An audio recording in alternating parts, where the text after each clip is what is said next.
It was 2:13 a.m. when I heard the front door open, and I remember thinking that no one should be walking into my house at that hour unless something was terribly wrong. The cold air from outside rushed in before I even saw her face, and then there she was, my wife, Linda, standing in the doorway soaked from the rain, shaking like she had just run miles in the dark. She looked at me like I was a stranger, not the man she had been married to for over 4 decades.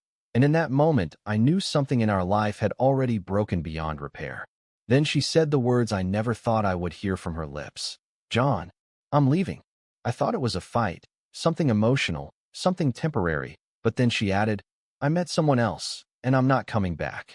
My chest went cold when she refused to look away from me, like she needed me to understand it was real. And then came the final blow when she said, "Don't wait for me." I still remember how quiet the house became after that, like even the walls were listening and didn't know how to respond.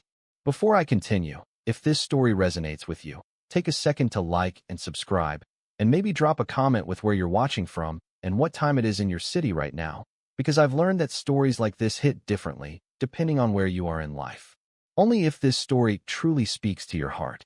My name is John Miller. I'm 67 years old, and what I'm about to tell you started on the night my entire family quietly fell apart, without anyone else even realizing it was happening. That night didn't feel like a beginning at the time.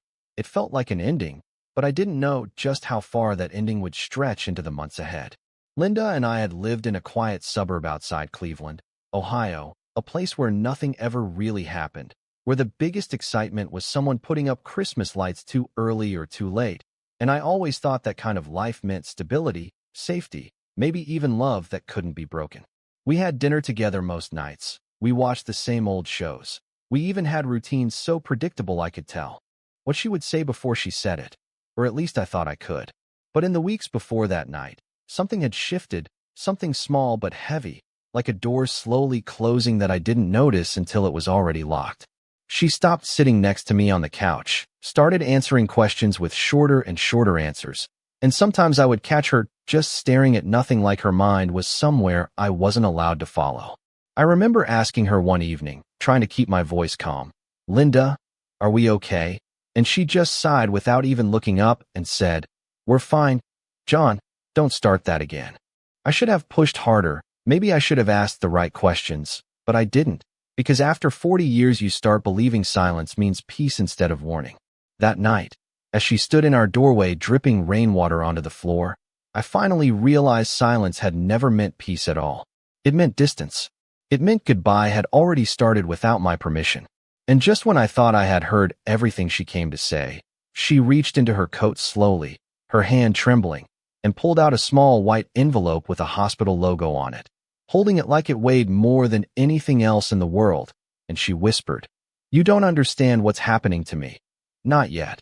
And that was when I knew the truth she was hiding from me was not just about another man, but something far deeper that I had never seen coming at all. After she stood there in the doorway holding that hospital envelope, I did not speak for a long time. I just remember sitting down slowly at the edge of the couch, feeling like the air in the house had changed shape, like it no longer belonged to me. Linda did not explain anything else that night. She eventually left again, saying she needed time, leaving me alone with questions I did not even know how to ask. And in that silence, something in me drifted backward, not forward, as if my mind was trying to find answers in places I had ignored for too long.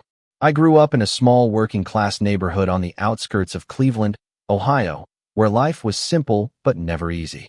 My father was a factory worker, the kind of man who believed emotions were something you buried deep and only work mattered at the end of the day. I still remember him saying, "John, nobody is coming to save you. You either build your life or you watch it fall apart." My mother was quieter, softer, but even she had her limits, especially when it came to my older brother, Daniel. Daniel was always the one who got praised first, the one whose mistakes were explained away, while mine were corrected with silence or disappointment. I remember once bringing home a school award, standing in the kitchen holding it like it meant something, and my father barely looked up from the table and said, "That is good, but Daniel fixed the lawn today," without being asked.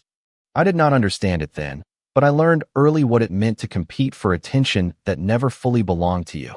When I met Linda years later at a community event in Akron, She felt different from everything I had known. She laughed easily, but there was something careful in her eyes, like she was always measuring the room before she spoke. She told me once, "My family never really listened unless I was doing something wrong." I asked her what she meant, and she just shrugged and said, "It is easier to be noticed when you make mistakes than when you are invisible." We got married in a small church with only a few relatives present, nothing grand, just a promise between two people who thought stability was enough to build a life on. In the early years, it was almost peaceful. We bought our house in a quiet suburb, raised our son Ethan, and tried to make ordinary life feel like enough. But even then, I noticed small cracks forming in how we connected. Linda would sometimes sit at the kitchen table long after dinner was finished, staring at nothing, and when I asked her what she was thinking, she would say, "Just tired," but her voice never matched the words. Ethan grew up fast, and as he got older, he once told me quietly, "Mom always looks like she is somewhere else when she smiles." I laughed it off at the time, telling him not to overthink things, but now I wonder if he saw more than I did. There were nights when Linda would leave the house to clear her head, and I told myself it was normal, that people needed space, that 40 years of marriage meant trust without questions. But deep down, I think I started avoiding the questions because I was afraid of what the answers might do to the life I had built. And somewhere between the routines of daily living and the quiet distance growing between us, I missed the moment when everything began to shift in a way that could no longer be explained by simple exhaustion or habit. And the first real sign that something was wrong was never loud or dramatic. It was quiet, almost invisible, like a door closing somewhere in the house that I never heard at the time. The next morning after I last saw Linda standing in my doorway, the house felt different in a way I could not explain at first. It was not silence, because the house had always been quiet in the mornings. It was more like expectation, like something had been set in motion and was now moving without my permission. I tried to follow my normal routine. I made coffee, sat by the kitchen window, and looked out at the driveway where her car used to be parked. For the first time in years, there was just empty space there, and I realized I had stopped expecting her to come back in through the front door like she always did after her morning errands. That same week, I received a call from Ethan. His voice sounded tense, controlled, like he was trying not to let his frustration spill through the phone. "Dad, have you talked to her?" he asked. I paused before answering and said, "Not since that night." There was a long silence on the line before he finally said, "She is not answering me either." That was the moment I felt something shift inside me. Not panic, but a strange kind of alertness, like my mind had finally stopped pretending everything was normal. A few days later, something unexpected happened.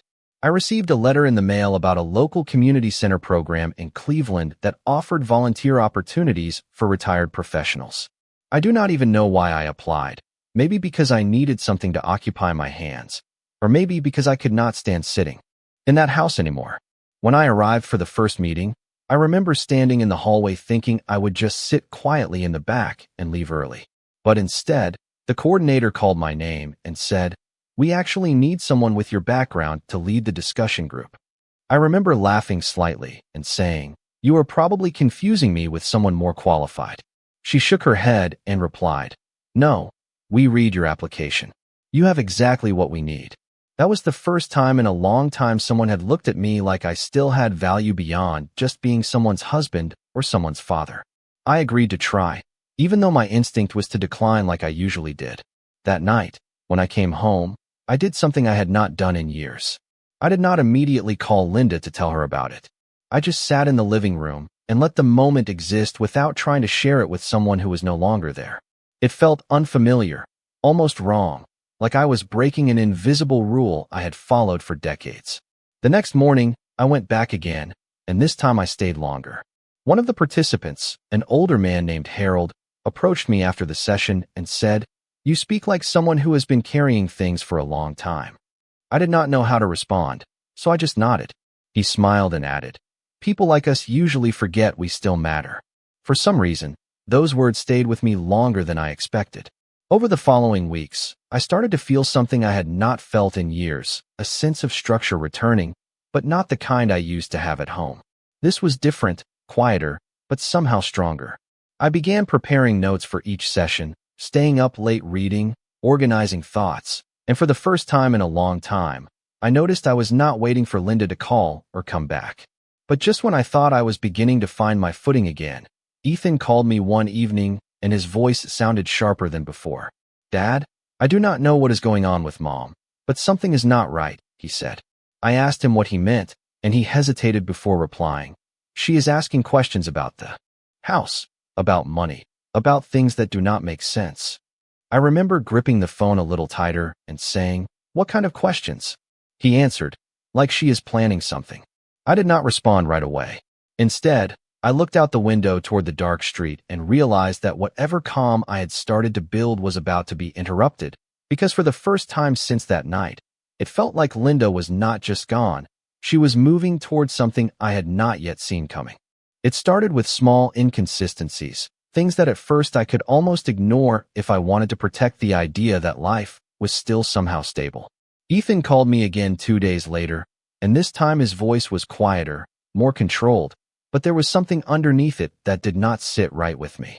"Dad, I think you need to come over here," he said. I asked him why, and he hesitated before answering. "Mom told me something, and I do not know if it is true or if she is just upset." I remember tightening my grip on the phone and saying, "Just tell me what she said." There was a pause before he replied.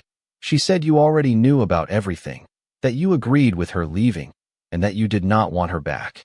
For a moment, I could not even respond. It sounded so far from anything real that my mind almost rejected it immediately, but the way Ethan said it made it feel dangerous, like something had already started moving without me in control of it. "That is not true," I finally said, my voice lower than I expected. "I never said anything like that." Ethan sighed and replied, "I thought so, but she said it very confidently." That was the first crack. The second came from a neighbor. Mrs. Collins, who had lived across the street for over 10 years, stopped me while I was checking the mailbox. She looked uncomfortable, almost apologetic, and said, "John, I hope you are doing okay. Linda told me you two had been separated for a long time before she left." I blinked and said, "That is not accurate." She nodded slowly but avoided my eyes and said, "I just thought you should know what she has been telling people." And that was when I realized this was not just distance anymore. It was narrative. A version of my life was being written without me in it, and people were starting to believe it. The next day at the community center, I noticed small changes I had not paid attention to before. A few people who used to greet me warmly now offered only brief nods. During a break, one of the coordinators pulled me aside and said gently, "John, we just want to make sure everything is okay at home. There have been some concerns mentioned." I frowned and asked, "Concerns from who?" She hesitated before saying, "Linda stopped by last week. She said you might be struggling with memory and decision-making." I felt my stomach tighten. "That is not true," I said immediately. "I have not even seen her in weeks." But the way she looked at me told me that what I was saying was already fighting an uphill battle against what she had been told. That evening I went home earlier than usual. The house felt heavier than before, like the walls themselves were holding on to something I could not see. I sat down at the kitchen table and tried to piece everything together logically, but nothing aligned. Then Ethan called again, and his voice this time was different entirely. "Dad, I need to ask you something honestly," he said. "Did you ever agree to sell the house?" I froze. "What?" I said. He continued. "Mom said you discussed it with her before she left, that you both decided to liquidate assets and divide everything." I stood up from the chair without realizing it. "That never happened," I said firmly. "Not once." There was a long silence on the line before Ethan said something that made my chest go cold. "She already contacted a real estate agent." I looked around my kitchen slowly, like I was seeing it for the first time, noticing how ordinary everything looked while something completely unreal was forming underneath it. "Dad," Ethan added quietly, "she has paperwork with your name on it." And in that moment, everything I thought I understood about what had been happening stopped making sense, because it was no longer just about someone leaving or lying or disappearing. It was about something being set in motion that I had never agreed to, and I realized with a sinking feeling that the foundation of my life was no longer just unstable, it was actively being rewritten without me, and I had no idea how far it had already gone. After that night, I stopped sleeping properly. It was not just stress anymore. It was the feeling that something was closing in from all sides, and I could not see it clearly enough to defend myself. The first attempt to reach Linda came the next morning.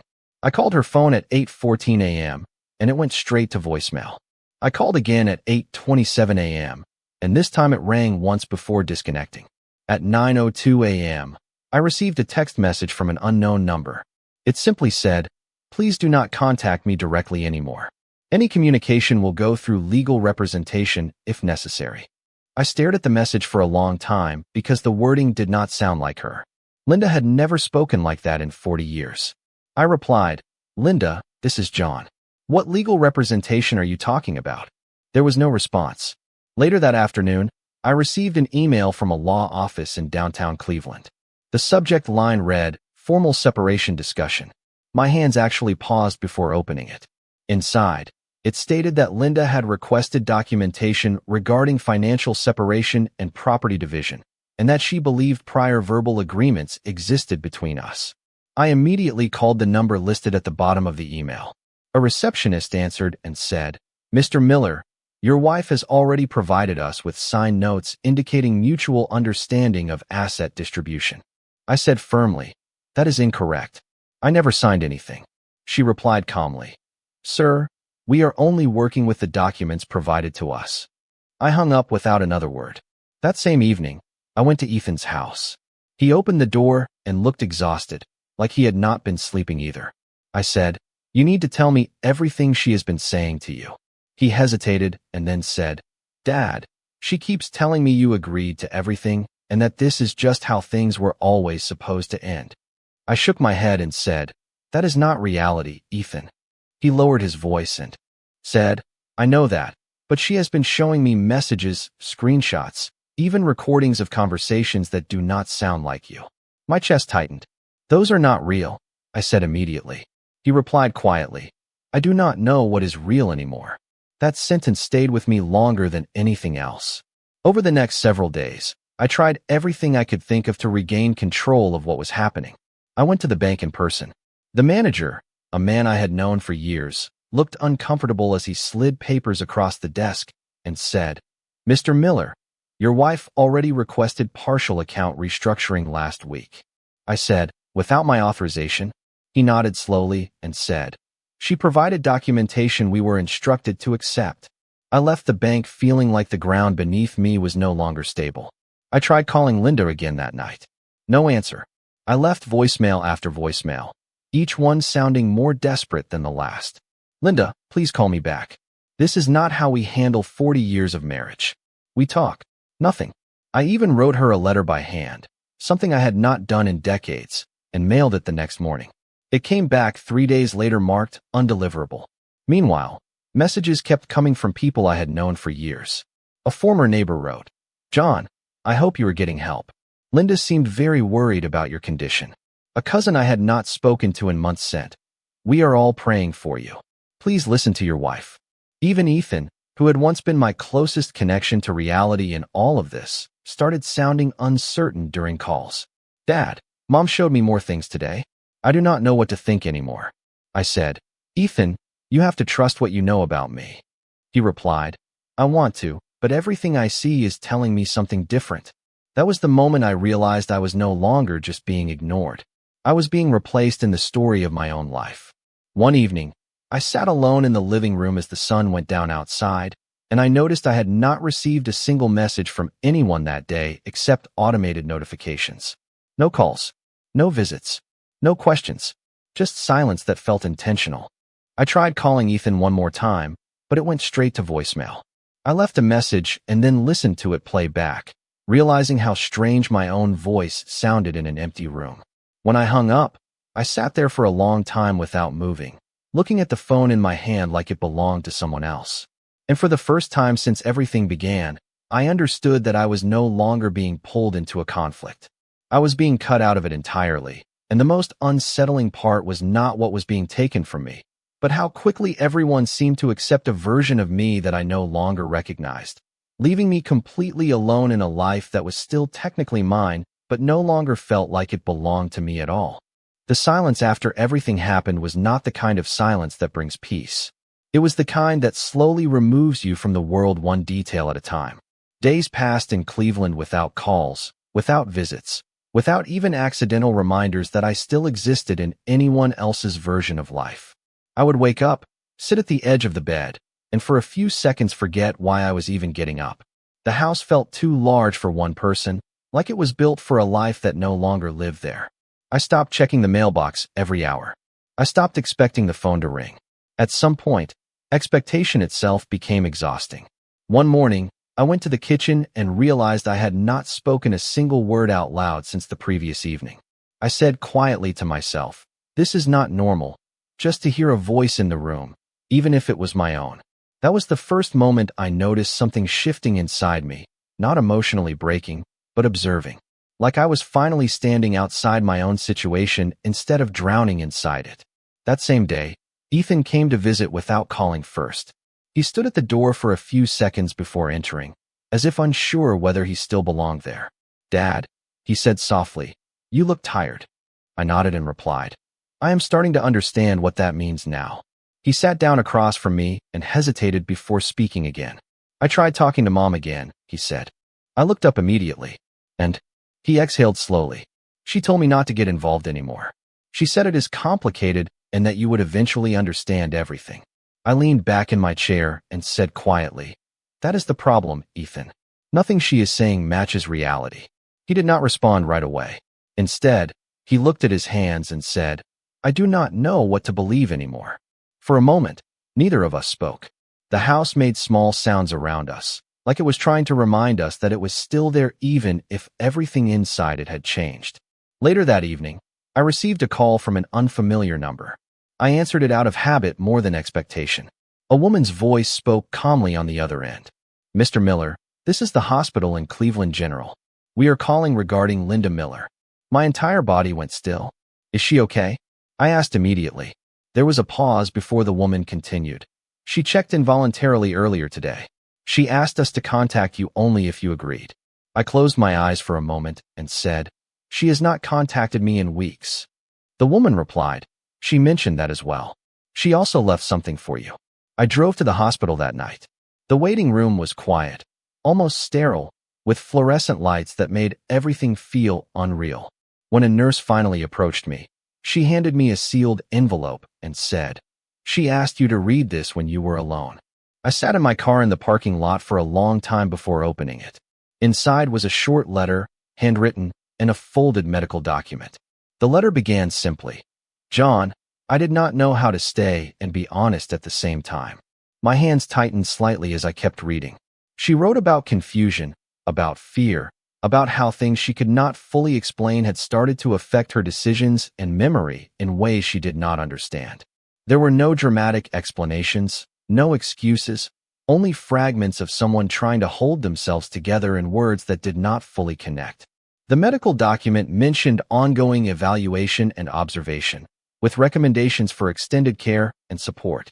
I read it twice, then a third time, not because I needed clarity, but because I needed to accept that something far deeper had been happening than betrayal or distance.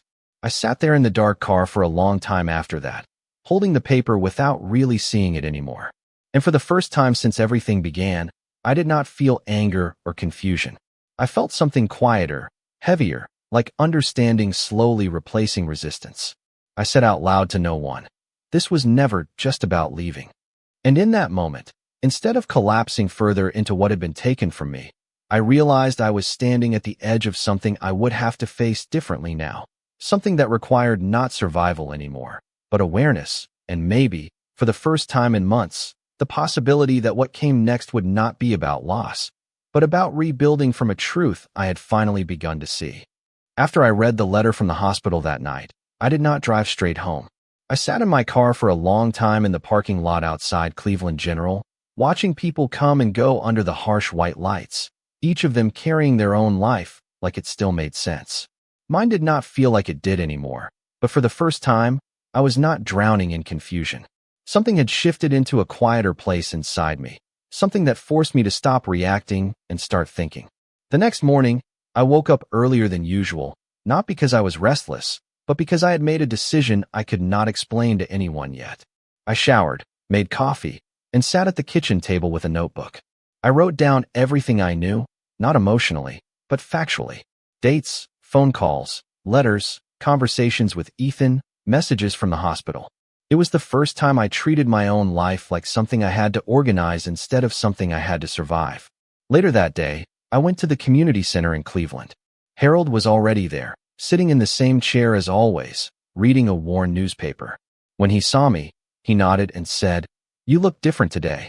I replied, "I stopped waiting for things to fix themselves." He smiled slightly and said, "That usually means you are starting something new." I was asked to lead the discussion again that afternoon, but this time I did not hesitate. I stood in front of the group and spoke more clearly than I had in months, not about anything personal, but about structure, change, and how people rebuild after uncertainty. After the session, one of the coordinators approached me and said, "We have been getting positive feedback. People respond well to your approach." I nodded and said, "Then I will keep going." It was a simple sentence, but it felt like the first time I had said something that shaped my own direction instead of reacting to someone else's. A few days later, Ethan came by again, but this time he did not look uncertain. He looked relieved, like something had shifted for him as well. He said, "Dad, I started going through some of the documents again." I looked at him and said, "And what did you find?" He hesitated before replying. "I think there were too many versions of the same story, and none of them fully made sense together." I nodded slowly and said, "That is what I have been trying to tell you." He sat down and added, "I think I finally understand that something is wrong with how all of this has been communicated." That was enough for me. Not resolution, but recognition.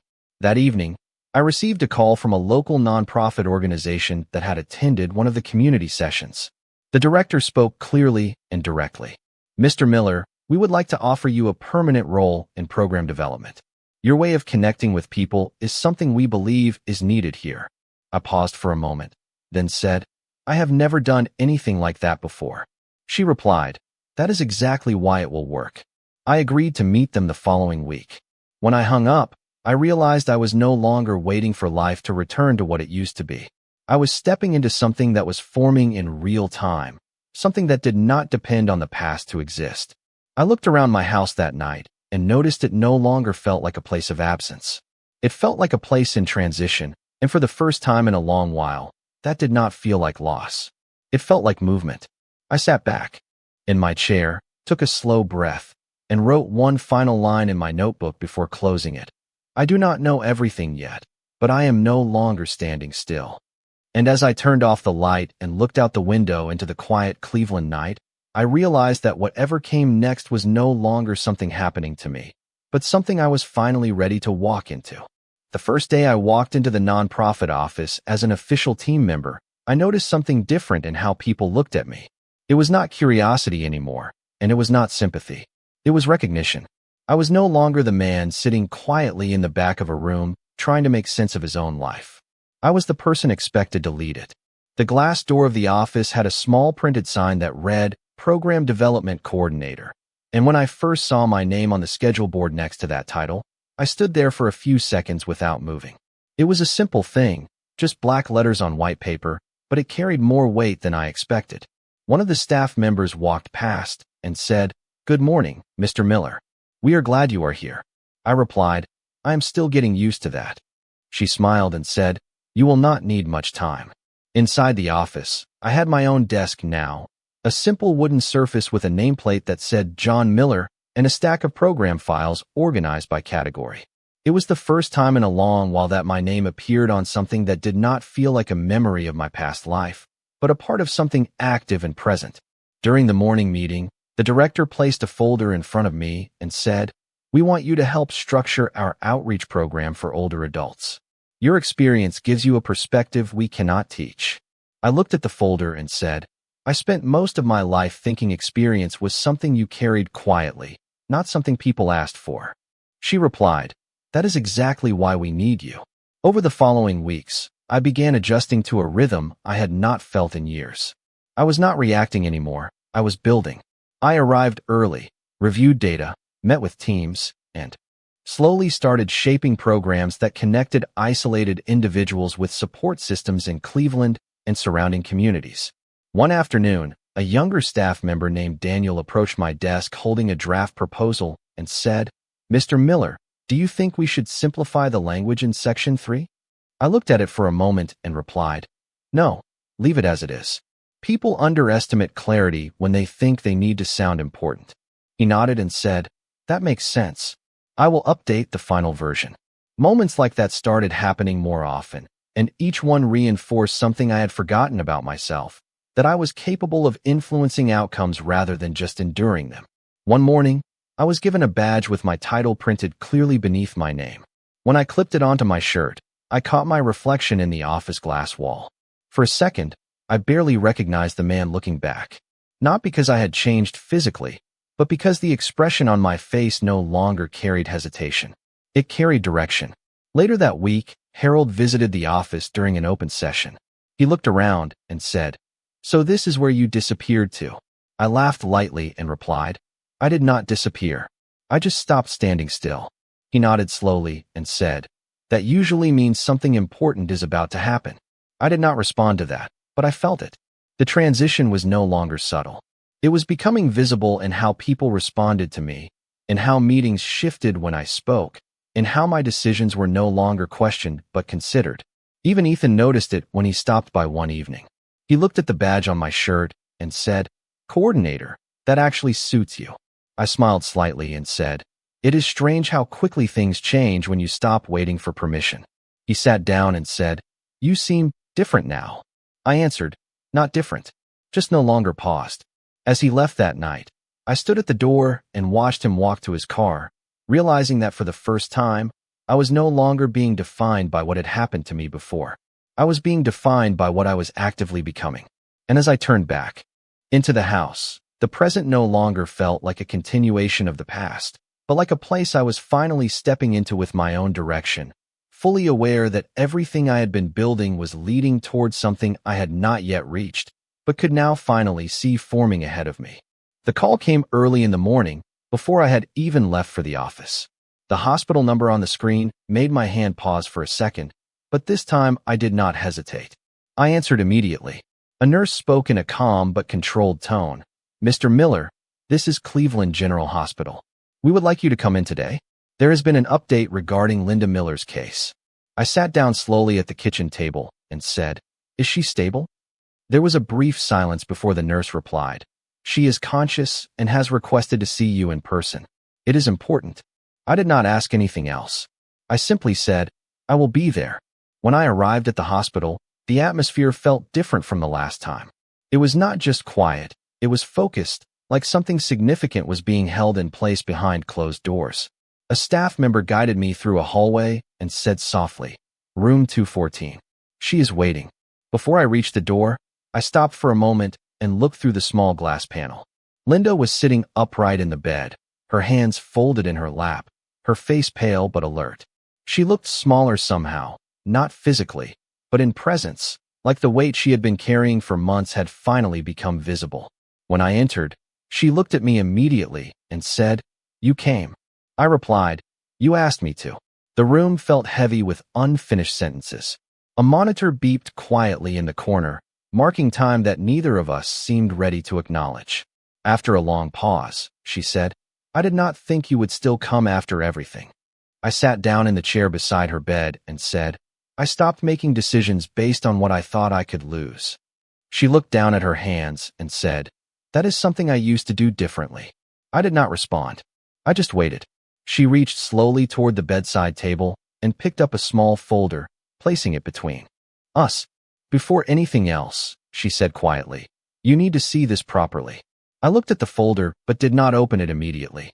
"Instead," I said, "Ethan told me you have been changing explanations, that different people are hearing different versions of things."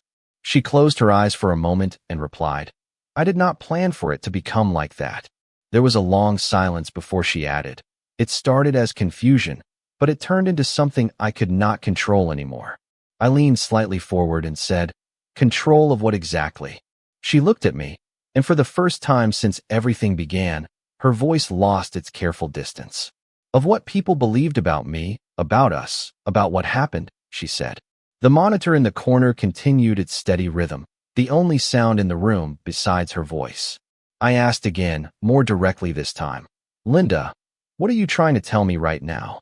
She did not answer immediately. Instead, She looked toward the window, where the late afternoon light was fading into gray.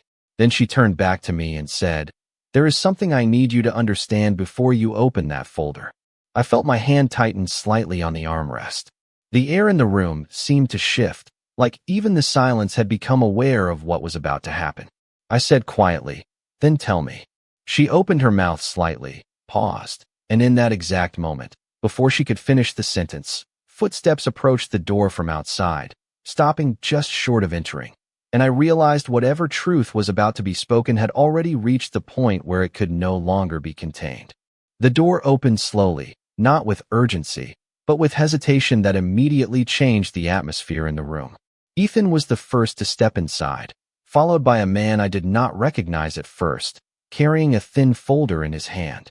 The nurse quietly stepped aside, closing the door behind them without a word.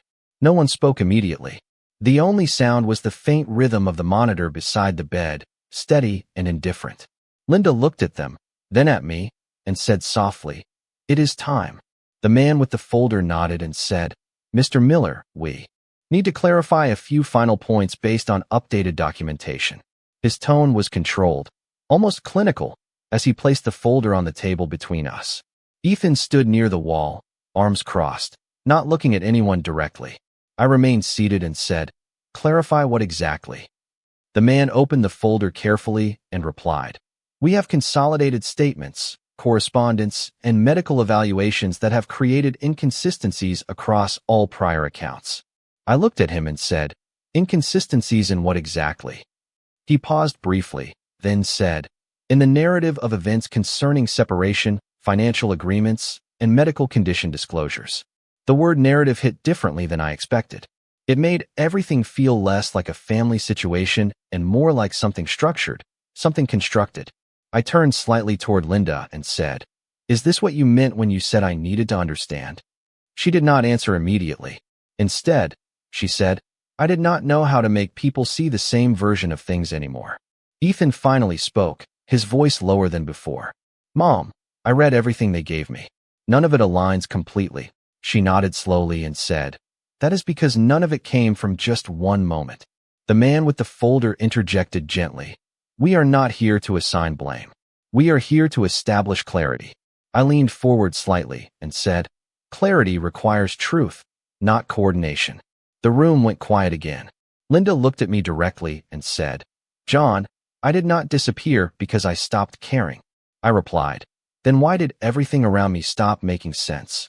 She hesitated, then said, "Because I could not explain it in a way that would not break everything at once." Ethan shifted slightly, finally looking at me. "Dad, I do not think anyone here fully understood what was happening until it was already happening." I kept my eyes on Linda and said, "You let other people decide what my life looked like." She did not deny it.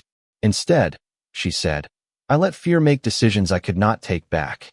The man closed the folder slightly and said, "There is one final document that may change how everything is interpreted moving forward." He looked at Linda, then at me, and placed a single sheet on top of the folder. No one moved for a moment. Linda's voice softened again as she said, "Before you read that, I need you to understand that I never wanted you to see it like this." I looked at her and said quietly, "Then show me what I am actually supposed to see." Ethan stepped forward slightly, as if unsure whether to stay or leave. The man pushed the document closer to me and said, "This is the consolidated final record based on all available medical and legal evaluations."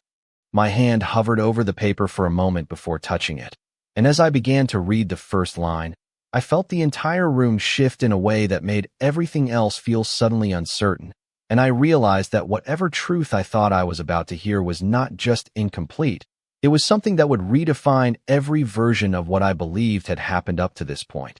The room did not change immediately after I finished reading the document, but something inside it did.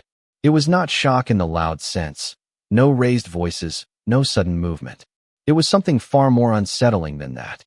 It was silence that felt organized, like everyone in the room had just stepped onto different ground without realizing it. Ethan was the first to break that silence. He looked at the paper in my hand and said quietly, "So this is what you meant by inconsistency." I did not look at him when I answered. This is what happens when people speak for you without ever asking you to speak for yourself.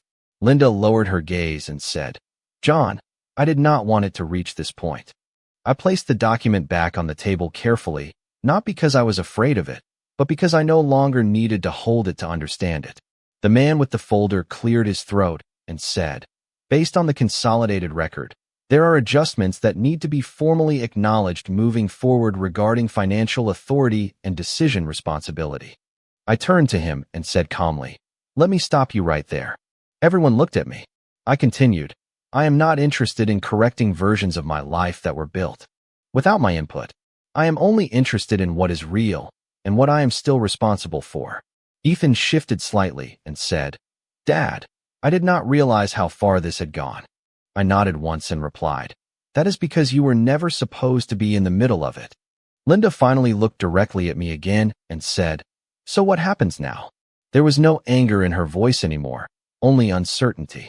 I took a slow breath and said, now we stop letting other people interpret things on our behalf. The man from the hospital organization began to speak again, but I raised my hand slightly and said, I am not discussing documents anymore today. He paused and closed the folder without argument. Ethan stepped closer and said, are you going to take any legal steps? I shook my head. Not yet. Not like this. That answer seemed to surprise him more than anything else. I continued, there is a difference between correcting a record and trying to win a version of events. I am not trying to win anything. Linda's voice softened again as she said, John, I never thought it would affect everyone like this.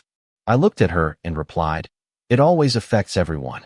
That is the part nobody explains when things start shifting quietly. A long silence followed. Ethan looked between both of us and said, what do we do about all of this now?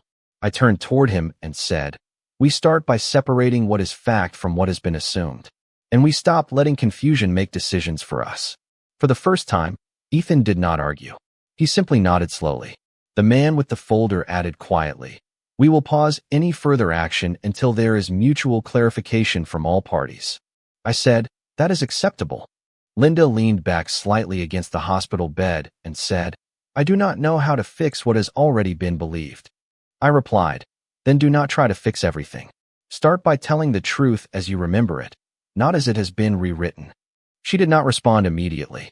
Instead, she looked down at her hands again, as if trying to separate memory from meaning.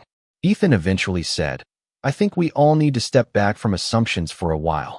I agreed. That is the only way forward that does not create more damage. The nurse entered quietly at that moment, checking the monitor and adjusting the chart without interrupting.